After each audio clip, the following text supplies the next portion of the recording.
Estaba cenando con mis suegros cuando supe que algo no encajaba. No por lo que Marta decía, ni por lo que hacía. Fue por lo que no dijo. Una de esas ausencias incómodas que te revientan el estómago sin avisar. Marta, mi mujer, llevaba media hora ignorándome de forma tan elegante que nadie más en la mesa lo notó. Excepto su padre. Y yo. Cenábamos en su casa, como cada último sábado del mes. Cordero al horno, Rioja, y la misma conversación de siempre sobre lo mal que va la educación y que los chavales de hoy no respetan nada. Y ahí estaba ella, mi mujer, riéndose con su padre como si todo fuera perfecto. Como si yo no existiera. Cuando levanté la vista del plato, la pillé cruzando miradas con alguien. No conmigo. Con el camarero. Sí, eso. Marta había insistido en ir a un nuevo restaurante que, según ella, acababan de abrir cerca del centro. Reservó mesa para 4, ella misma llamó 2 días antes para asegurarse. Yo ni pregunté. Estaba cansado del trabajo y preferí dejarle a ella el control. Error mío. ¿Por qué lo vi? Vi como el camarero, uno de esos tipos con sonrisa de anuncio de colonia barata, le guiñó un ojo cuando le sirvió el vino. Y ella, en lugar de fruncir el ceño o ignorarlo como haría cualquier mujer casada con 2 hijos, bajó la mirada y sonrió. Fue una de esas sonrisas que no se regalan por cortesía. Fue íntima, jodidamente personal. Me quedé quieto. Con el tenedor suspendido en el aire y una sensación rara en el pecho, como cuando te das cuenta de que has perdido la cartera. Marta ni se inmutó. Siguió hablando con su madre de no sé qué reforma en el instituto, mientras el camarero se alejaba con esa sonrisita de sé algo que tú no. Durante el postre no dije una palabra. Ni falta que hizo. Estaba demasiado concentrado en recordar detalles. Las últimas veces que Marta había llegado tarde. Las duchas a media tarde cuando regresaba de las reuniones con padres. Las risas con el móvil en la cocina, mientras yo bañaba a los críos. Todo empezó a recolocarse en mi cabeza como piezas de un puzzle que no querías hacer, pero ya estás metido hasta el cuello. Cuando volvimos al coche, Marta se sentó al volante y puso la radio. Algo de Sabina. Yo odiaba a Sabina. Ella lo sabía. Pero ahí estaba, con la ventanilla medio bajada, cantando bajito una canción que no podía escuchar sin pensar en universitarios borrachos en una terraza de Granada. ¿No has probado el postre?, me soltó de pronto, sin mirarme. Estaba pensando, respondí. Mentí. No estaba pensando. Estaba quemándome por dentro. ¿En qué? En por qué el camarero te guiñó el ojo y por qué tú le sonreíste como si se conocieran desde hace tiempo. Ahí se hizo el silencio. Uno largo. De esos que no se rompen ni con un accidente en la autovía. Marta se quedó quieta, con las manos en el volante. Luego se rió. Una risa forzada, seca. No empieces, Diego. Estás paranoico. ¿Paranoico? No hace falta ser Sherlock para ver lo evidente. Era un guiño, ya está, ¿qué quieres? Que me levante y le escupa en la cara por educación. No. Quiero que me digas desde cuando te ves con él. Eso la pilló. Fue un disparo certero. No lo había planeado, me salió del alma. Y lo noté. En su cara. En ese segundo en el que alguien no sabe si fingir indignación o bajarse del coche y echar a correr. No digas tonterías, murmuró al final. No contesté. Solo miré por la ventanilla mientras conducía. Zaragoza pasaba al otro lado de la luna como si no fuera mi ciudad. Como si no reconociera las calles, ni los puentes, ni las putas farolas. Me sentía un invitado en mi propia vida. Como si me hubieran cambiado el guión sin avisarme. Esa noche no dormí. Y no por rabia. Dormí en el sofá porque no soportaba la idea de compartir cama con alguien que, tal vez, esa misma mañana había estado en la de otro. Y ahí empezó todo. Con un guiño y una copa de vino. Nada de móviles, ni mensajes secretos, ni fotos comprometidas. Fue en directo, delante de mí, en una mesa con sus padres. Más humillante, imposible. Pero lo peor todavía no había llegado. No sabía exactamente qué esperaba encontrar, pero a la mañana siguiente hice algo que no me enorgullece y tampoco pienso justificar. Me fui al restaurante. Solo. Me senté en una mesa cerca del ventanal, pedí un café aunque era un lugar donde todo olía a vino y marisco caro, y esperé. No me gusta hacerme pasar por nada, así que cuando el camarero apareció con esa cara de actor que cobra por posar en catálogos de peluquería, lo miré directamente y me limité a decir buenos días con el tono más neutro que encontré. Él no me reconoció. O al menos fingió no hacerlo. Me preguntó si quería comer algo, le dije que no, que estaba esperando a alguien. Después de servir el café, se fue sin más. Ni un gesto raro, ni una mirada que delatara nada. Pero yo me quedé ahí sentado durante casi una hora, viendo cómo se movía, cómo hablaba con otras mesas, cómo sonreía a una mujer rubia en la barra, cómo desaparecía en la cocina de vez en cuando. No vi nada concluyente, pero tampoco vi algo que me hiciera pensar que me había equivocado. No buscaba pruebas, solo necesitaba estar ahí. Confirmar que no me lo había imaginado. Que la tensión en el estómago no era cosa mía. Volví a casa a media tarde. Marta estaba en el sofá con el portátil sobre las piernas, fingiendo que corregía exámenes. No me saludó al entrar. Yo tampoco lo hice.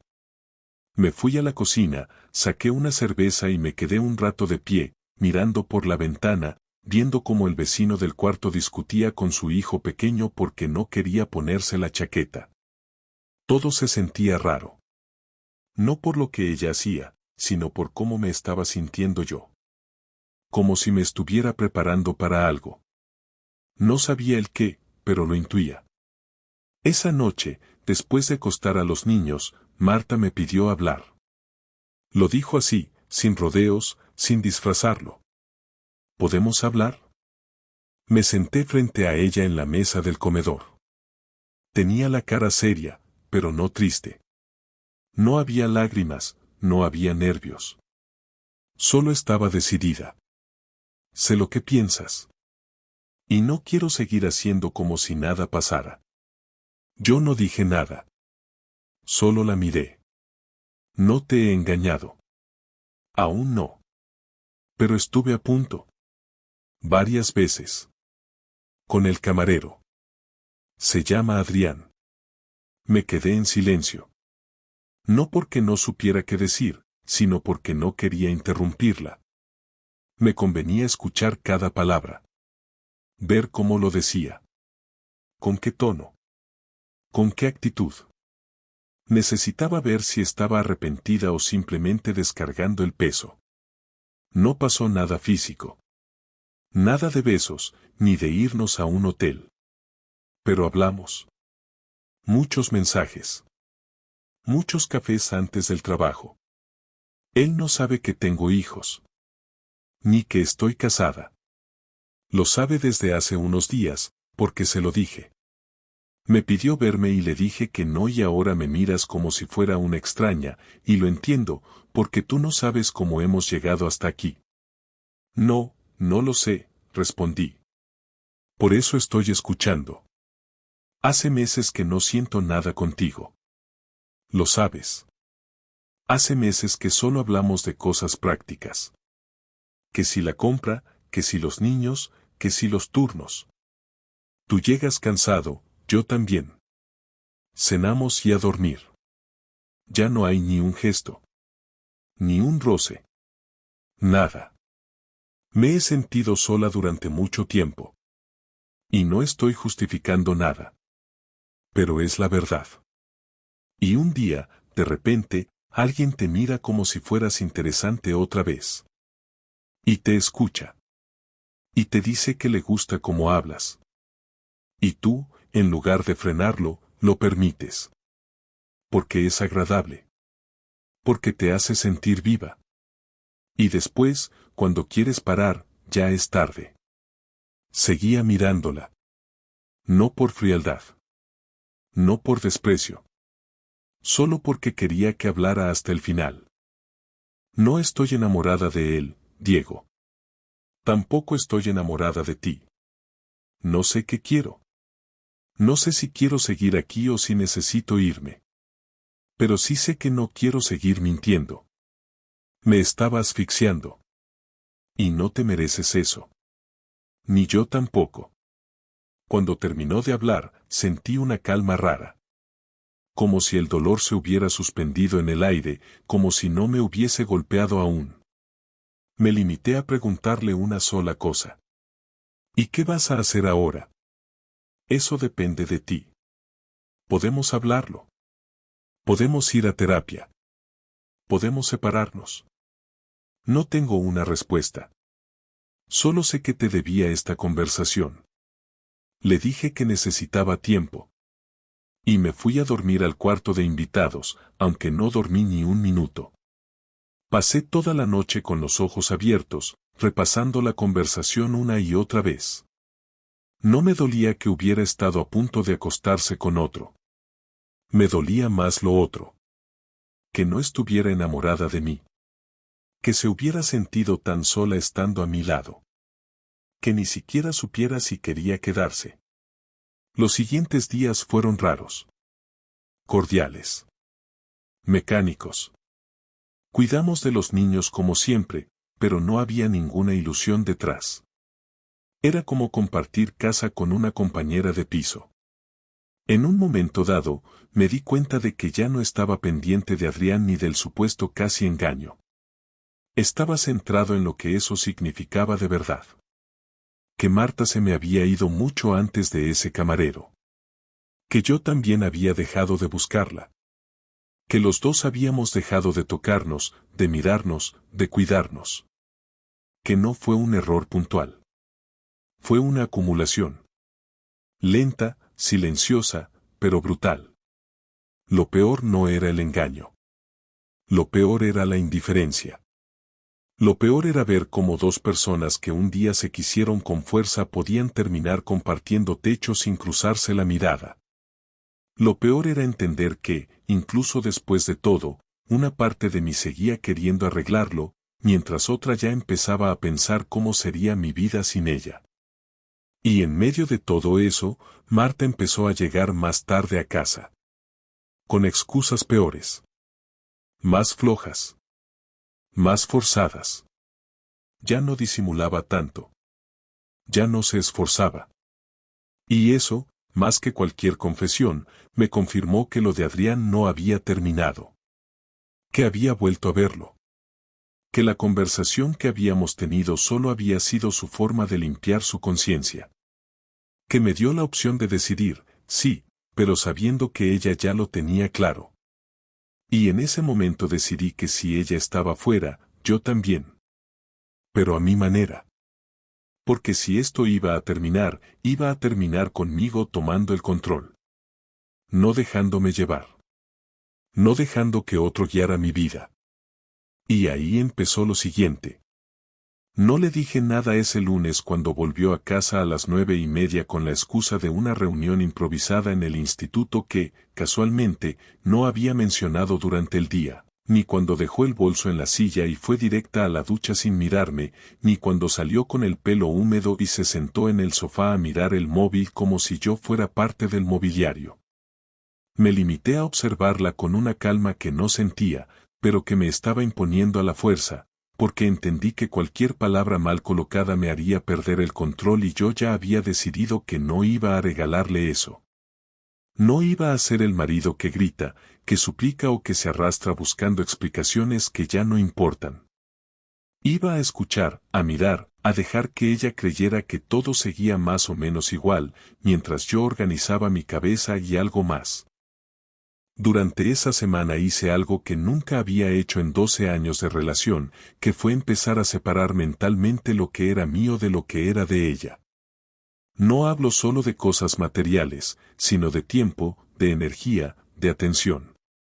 Dejé de preguntarle cómo le había ido el día, dejé de esperarla para cenar, dejé de ajustar mis horarios a los suyos. Si llegaba tarde, yo ya había comido.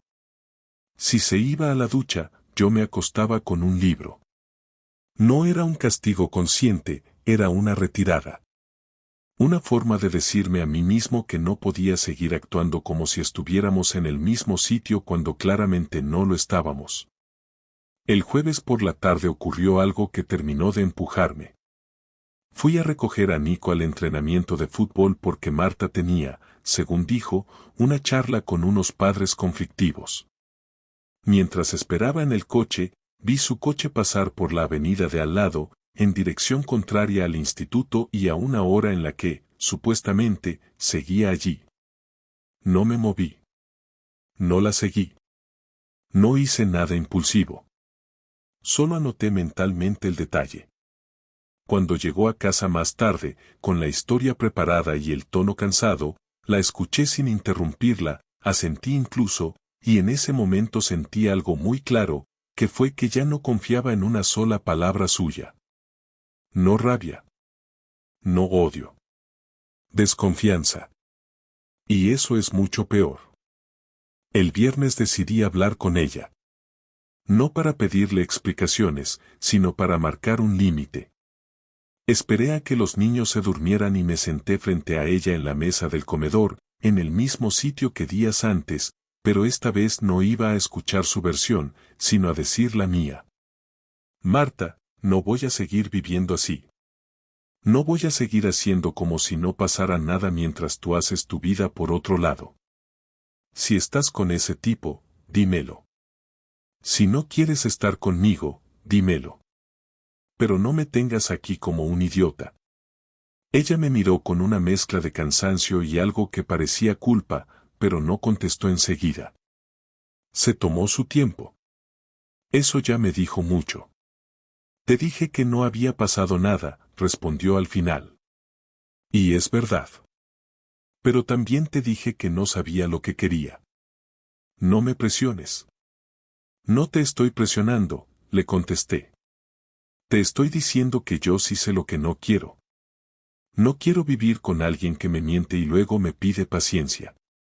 ¿Y qué quieres que haga?, preguntó con un tono que me sonó más defensivo que sincero. ¿Que deje de hablar con él de golpe solo porque a ti te molesta? Quiero que decidas, le dije. Porque yo ya estoy decidiendo. Eso la descolocó.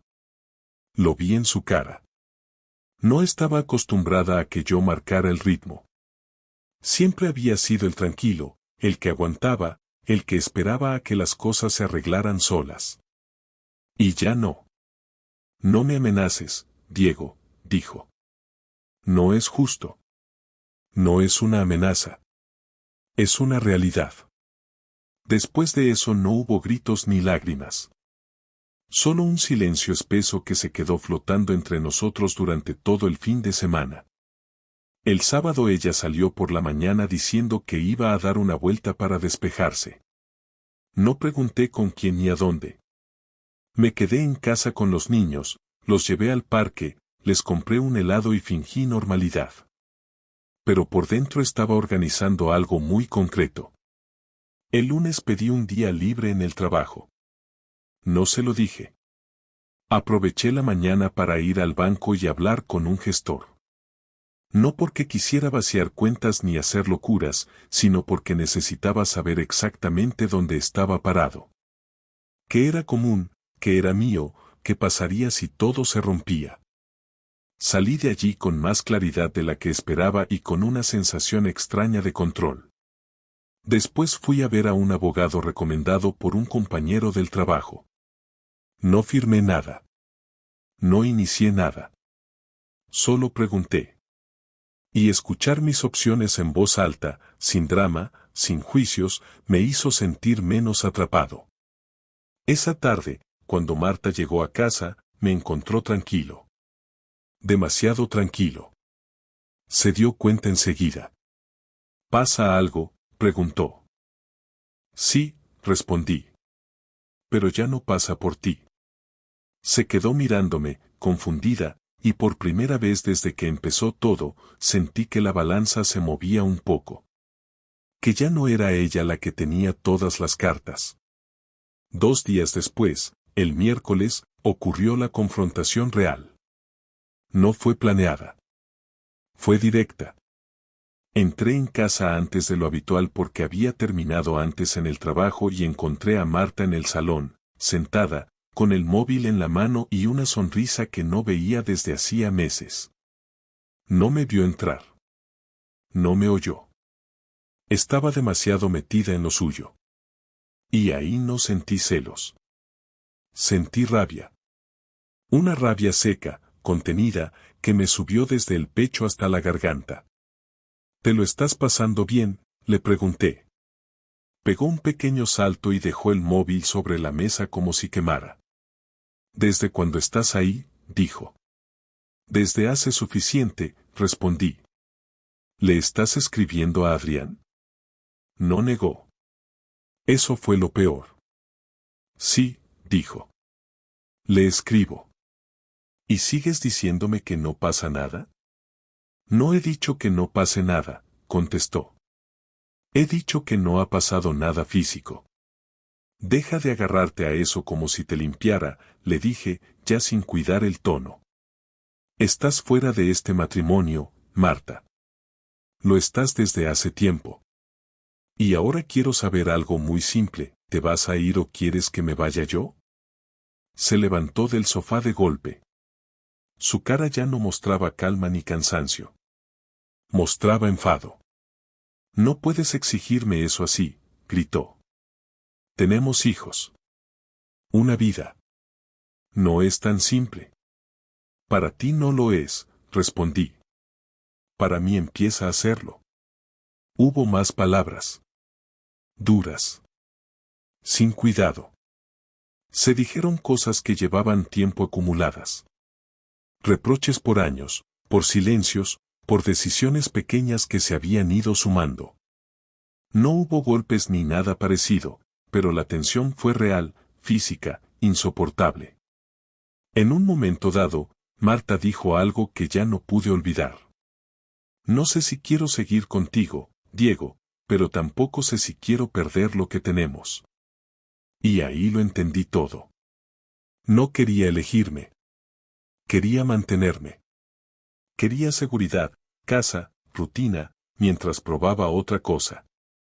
Y yo no iba a permitirlo. No dije nada más esa noche. Me fui a dormir al sofá.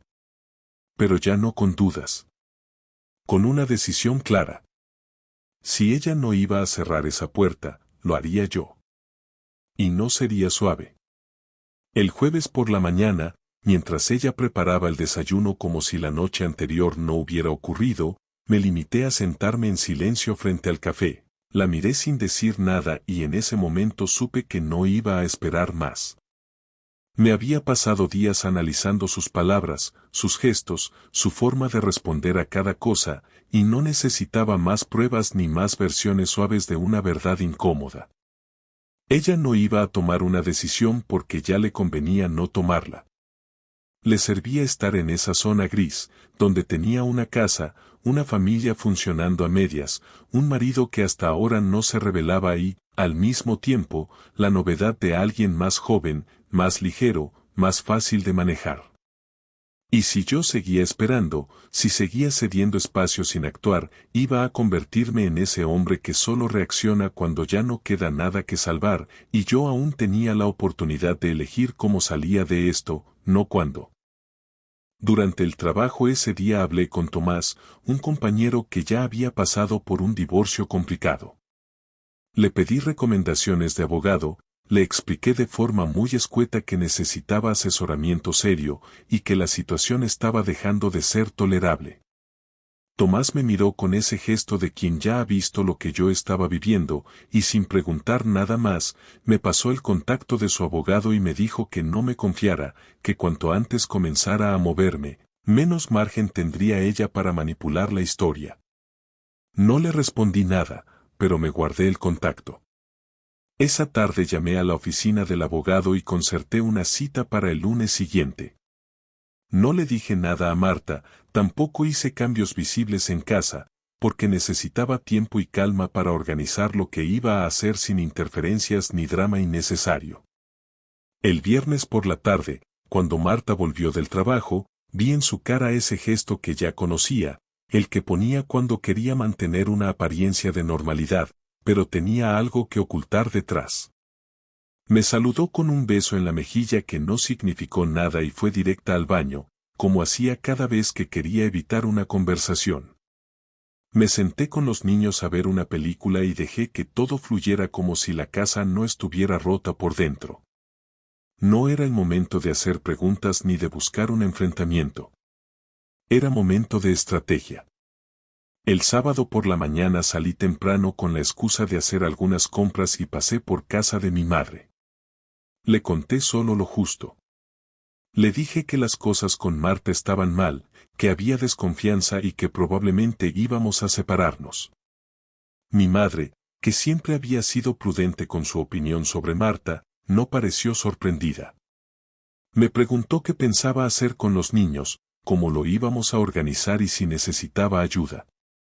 Le pedí que no dijera nada aún, que no hiciera comentarios si Marta la llamaba y que me dejara resolver esto a mi manera. Ella asintió, sin drama, y me dijo que cualquier cosa que necesitara, ahí estaba. Esa conversación me alivió más de lo que pensaba. Me sentí menos solo. Esa tarde, Marta se duchó, se arregló más de lo habitual y dijo que iba a cenar con unas compañeras del instituto para celebrar el cumpleaños de una de ellas. Ni siquiera hizo el esfuerzo de inventar bien la historia. No mencionó el nombre de la supuesta compañera, no dijo a qué restaurante iban ni con quién compartía coche. Le dije que disfrutara, sin cambiar el tono, y ella salió sin mirar atrás. Cuando los niños se durmieron, abrí mi portátil y empecé a escribir. No correos. No mensajes. Empecé a hacer una lista. Anoté cada detalle importante, cuentas conjuntas, facturas, nombre de la empresa de la hipoteca, seguros, nombre del colegio de los niños, gastos mensuales, contactos útiles. Luego abrí una carpeta en el escritorio con clave y empecé a guardar los archivos necesarios, copias de contratos, movimientos de la cuenta del último año, extractos de gastos, recibos que estaban solo a mi nombre.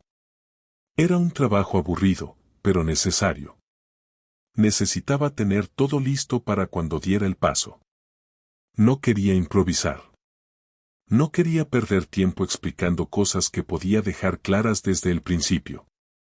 A las 2 de la mañana, Marta volvió. La oí entrar con sigilo, dejar los zapatos en la entrada, ir directa a la cocina a beber agua y luego encerrarse en el baño. Cuando entró en la habitación, fingí estar dormido. No dijo nada. Solo se metió en la cama y apagó la luz. No me importaba con quién había estado ni qué había hecho. Lo que me importaba era que ya no sentía vergüenza.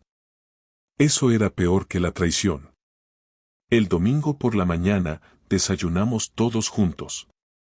Ella se esforzó en hablar con los niños, hacer chistes, contar una historia inventada sobre la cena del sábado. Yo asentí, respondí lo justo, no porque quisiera fingir que todo iba bien, sino porque era la última vez que iba a hacerlo. Esa tarde, mientras los niños estaban en casa de los abuelos, me senté con Marta en la sala. Voy a pedir el divorcio, le dije. Ella se quedó callada. Me miró, como si no hubiera escuchado bien. ¿Qué? No hay más que hablar. No quiero seguir así. Tú tampoco, aunque no lo digas. Lo que estás haciendo es solo una forma de alargar lo inevitable. Yo ya no estoy dispuesto. No puedes decidir eso tú solo, respondió, con una mezcla de sorpresa y enfado que no me impresionó. No estoy decidiendo por ti. Estoy decidiendo por mí. No voy a seguir en una relación donde no hay respeto, donde hay mentiras, donde tengo que adivinar con quién estás cuando salís a cenar con compañeras. No quiero vivir así. No merezco esto, y los niños tampoco. No tienes pruebas de nada, dijo, subiendo el tono. No necesito pruebas. Me lo confesaste tú misma. Dijiste que habías estado a punto, que hablabas con él. Eso para mí ya es suficiente. Y lo que has hecho desde entonces solo lo confirma. Ella no dijo nada durante varios segundos. Se quedó sentada, mirando al suelo. ¿Y qué vas a hacer, irte tú o echarme a mí? No quiero una guerra, dije. Pero si hace falta, lucho por quedarme con los niños. No pienso desaparecer. No soy el que rompió esto. No los voy a usar contra ti, respondió. No soy así. Eso ya lo veremos, dije, sin rencor, pero con claridad. Esa noche dormimos en habitaciones separadas. Y por primera vez en semanas, dormí bien. El lunes fui a la cita con el abogado. Llevé todo lo que había preparado. Le expliqué la situación sin adornos, sin exagerar nada. Me escuchó con atención, me hizo preguntas, tomó notas y al final me explicó los pasos a seguir. Me dijo que, si no había acuerdo, podía iniciar el proceso unilateralmente, que tenía opciones, que estaba haciendo lo correcto al prepararme antes de mover ficha. Me dio confianza. Salí de la oficina con una carpeta en la mano y la decisión tomada. Volví a casa, saludé a los niños, y mientras Marta seguía encerrada en el dormitorio sin hablarme, empecé a separar mis cosas. No hice maletas aún. Pero cada prenda, cada documento, cada libro que puse aparte, era una confirmación. Esto se iba a terminar. Pero esta vez, según mis condiciones. Porque si ella había cruzado una línea, yo iba a cruzar la puerta. Durante esa semana todo se volvió más frío, pero también más claro. Ya no hablábamos de nada que no fueran cosas prácticas, los horarios de los niños, la compra, alguna factura pendiente. Marta no volvió a mencionar lo que habíamos hablado, no intentó detenerme ni convencerme de que lo pensara mejor, simplemente aceptó lo que venía con una resignación que confirmaba que, en el fondo, ella ya había abandonado todo mucho antes de que yo tomara la decisión. Esa actitud suya me facilitó el proceso, porque no tenía que fingir ni entrar en discusiones sin sentido, pero también me dejaba una sensación desagradable, como si a pesar de todo el tiempo juntos, ella no sintiera que perdía nada importante. Para ella, separarse de mí era algo que tenía asumido, y lo único que quedaba pendiente era el cómo. El jueves por la tarde recibí el borrador de la demanda del abogado. Lo leí con calma en la oficina antes de volver a casa. Todo estaba en orden, era un documento directo, sin acusaciones innecesarias, pero contundente en cuanto a la custodia compartida, la vivienda familiar y el reparto de bienes. Había algo doloroso en ver nuestra vida convertida en párrafos legales y cifras, pero al mismo tiempo era un alivio. Era la prueba de que todo lo que había vivido no se iba a quedar en palabras sueltas, ni en silencios incómodos. Esa misma tarde lo firmé. El abogado me pidió que no lo presentara aún si quería intentar una vía más amistosa, pero yo ya había decidido que no iba a dejarlo en el aire. Le dije que lo presentara el lunes. Me dijo que entonces tendría que entregarle una copia a Marta personalmente o por burofax, y yo respondí que prefería hacerlo yo mismo. Esa noche, cuando llegué a casa, me encontré a Marta en el salón viendo la televisión. Los niños estaban en sus habitaciones. No dije nada. Fui a la cocina, dejé mis cosas, abrí el cajón del mueble donde teníamos las carpetas de documentos y metí la copia de la demanda en un sobre. Me senté frente a ella en el sofá, esperé a que terminara el bloque de anuncios y se lo extendí. Esto es lo que voy a presentar el lunes. Está todo ahí. Custodia compartida, vivienda, cuentas, pensión. Léelo. Si tienes objeciones, las hablamos mañana. Pero esto va para adelante. Marta cogió el sobre sin hablar. Lo miró unos segundos antes de abrirlo y empezó a leer. No me miró en ningún momento mientras pasaba página tras página. Cuando terminó, lo dejó sobre la mesa y se cruzó de brazos. Ya veo que no hay vuelta atrás. No, le respondí. Ya no. Y dime una cosa, todo esto lo tenías preparado ¿desde cuándo? Desde antes de que te dijera la verdad. Desde que vi que no ibas a hacer nada para arreglarlo.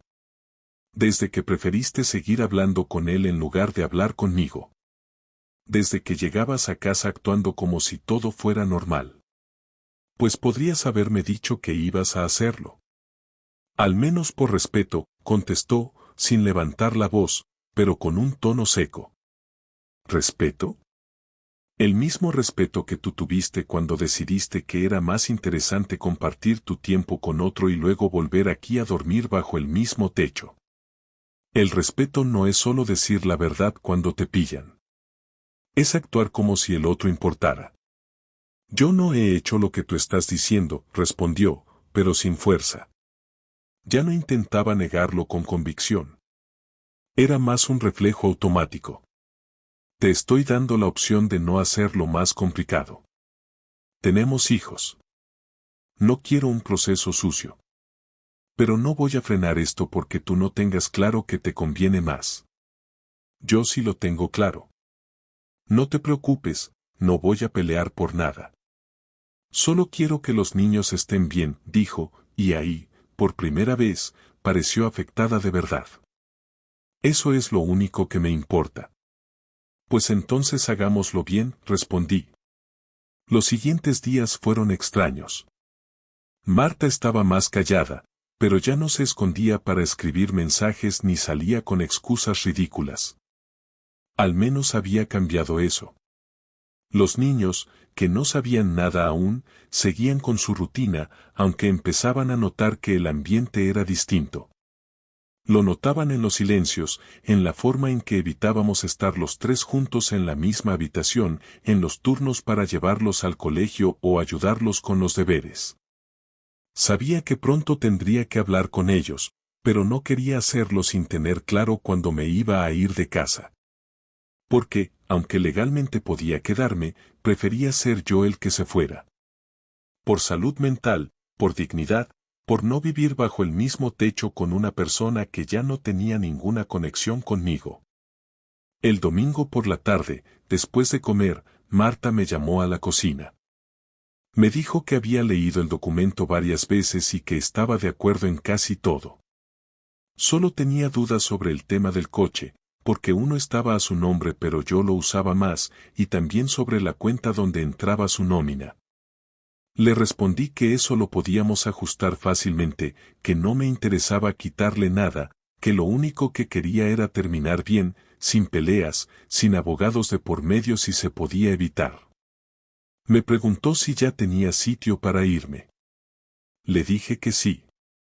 Era mentira. Aún no tenía nada. Pero no iba a admitirlo. Sabía que si no mostraba firmeza, ella podía interpretar que yo seguía dudando, y no era el caso. El lunes, cuando el abogado presentó la demanda en el juzgado, me mandó un mensaje confirmando el trámite. Me senté en el coche, frente al trabajo, y respiré hondo. No por emoción ni por alivio. Solo por cerrar algo. Había dado el paso. Ya no había forma de volver atrás. Esa noche, cuando llegué a casa, los niños estaban viendo una película. Marta estaba en la cocina. Me acerqué a ella y le dije que al día siguiente hablaríamos con los niños. Que no iba a postergarlo más. Ella asintió. Me dijo que ya lo había pensado también y que, aunque no sabía bien cómo hacerlo, estaba de acuerdo. Le propuse que habláramos los dos juntos, que fuéramos claros pero tranquilos. Me dijo que sí.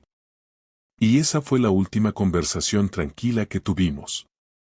El martes por la tarde, cuando los niños llegaron del colegio, les dijimos que íbamos a hablar un momento con ellos. Claudia se sentó en el sofá sin decir nada, pero con cara seria, como si ya supiera que algo no estaba bien. Nico preguntó si había pasado algo malo, y yo le dije que no era algo malo, pero sí algo importante. Marta y yo nos miramos brevemente antes de comenzar. Yo fui el que habló primero. Les dije que mamá y papá habían tomado una decisión difícil, que ya no íbamos a vivir juntos como antes, pero que eso no iba a cambiar el cariño ni el tiempo con ellos. Les expliqué que no había culpables, que eran cosas que pasan a veces entre adultos, que no era culpa de nadie y que íbamos a organizarnos para que siguieran viéndonos a los dos todo el tiempo. Marta sintió, repitió algunas de mis palabras, dijo que los quería muchísimo y que íbamos a estar todos bien. Claudia no lloró, solo preguntó si íbamos a vender la casa. Le respondí que por ahora no, que seguiríamos aquí un tiempo mientras organizábamos todo. Nico preguntó con quién se iba a quedar él, y le dijimos que con los dos, que íbamos a turnarnos y estar siempre cerca. Ninguno de los dos preguntó por qué, ni qué había pasado exactamente, y agradecí eso. No sabía si lo entendían del todo o si simplemente querían evitar saber más. La conversación duró menos de 10 minutos, pero fue más dura de lo que había imaginado. Esa noche me encerré en el cuarto de invitados, donde había estado durmiendo últimamente. No tenía ganas de comer, no encendí la televisión, tampoco respondí mensajes. Pasé horas pensando si de verdad esto era lo mejor, si estaba seguro de no estar tomando la decisión por orgullo, por rabia o por una mezcla de cosas que en unas semanas podrían verse distintas. Pero por más que pensaba, volvía siempre al mismo punto. Marta había dejado de elegirme. Y yo no podía quedarme en un sitio donde no se me quería de verdad. En algún momento me dormí. A las 3 de la madrugada desperté con una notificación del móvil. Era un mensaje de Marta. No lo había hecho nunca antes. Me escribió estando en la misma casa. Decía, si quieres hablar, estoy despierta. Me quedé mirando la pantalla varios minutos. Dudé si contestar o levantarme e ir a su cuarto, pero decidí que no. No esa noche. No en ese tono. No quería una charla ambigua a las 3 de la mañana después de contarle a mis hijos que íbamos a separarnos. Guardé el móvil y volví a dormirme. El miércoles por la tarde salí del trabajo y fui directamente a ver un piso que había visto en internet. Estaba en el mismo barrio, cerca del colegio, 2 habitaciones, pequeño pero suficiente. No era un sitio ideal, pero tampoco estaba en condiciones de ser exigente. Lo que buscaba era un lugar propio, algo donde pudiera empezar de cero sin depender del ánimo de nadie. Lo reservé ese mismo día. Volví a casa, esperé a que los niños se durmieran y le dije a Marta que me mudaría la semana siguiente. No reaccionó. Simplemente preguntó si tenía muebles. Le dije que no, pero que no me faltaba nada importante. Me ofreció un par de cosas del trastero, cosas que habían estado ahí guardadas años. Acepté sin darle más vueltas. No por necesidad, sino porque no tenía intención de discutir ni siquiera eso. El sábado empecé a empacar mis cosas. Lo hice sin esconderme. Cada cosa que sacaba del armario era una forma de cerrar un capítulo. Ropa, libros, algunos documentos, objetos personales. Marta se mantenía al margen, pero pasaba por el pasillo de vez en cuando. No dijo nada, ni preguntó nada. Los niños sabían que papá se iba a mudar pronto, pero aún no dimensionaban qué significaba eso exactamente. Claudia me ayudó a cerrar una caja con cinta adhesiva y Nico quiso guardar su pelota en una mochila por si me hacía falta, según él. Me reí con ellos, los abracé, y les dije que también se llevarían algunas cosas para cuando estuvieran conmigo. El domingo por la mañana, antes de salir definitivamente, me senté en el borde de la cama y llamé a Marta. Le dije que, antes de irme, quería cerrar la conversación que había quedado pendiente. Ella se sentó frente a mí, con gesto cansado, como si llevara demasiado tiempo aguantando el mismo peso. Le pregunté si seguía viendo a Adrián. Me miró sin sorpresa y respondió que no. Me dijo que él insistió, que le propuso verse otra vez, pero que después de lo que pasó, ya no le salía seguir con eso. Dijo que no se sentía orgullosa, que no había sabido manejarlo, que lo dejó crecer porque en ese momento necesitaba sentir que todavía podía interesarle a alguien. Le dije que no necesitaba justificar nada, que ya no era mi problema. Me agradeció no haber hecho esto más doloroso de lo que debía ser. Me pidió que no hablara mal de ella frente a los niños. Le respondí que nunca lo haría, y que esperaba lo mismo de su parte. Le pregunté si quería que siguiéramos con el acuerdo amistoso tal como estaba planteado. Dijo que sí. Y ahí terminó todo. A las 4 de la tarde metí las últimas cajas en el coche y cerré la puerta de casa por fuera.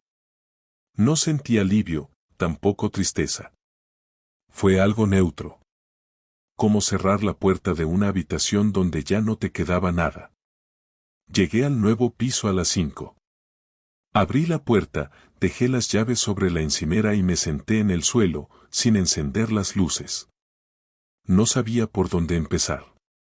Todo estaba en silencio, y por primera vez en mucho tiempo, ese silencio no me molestó.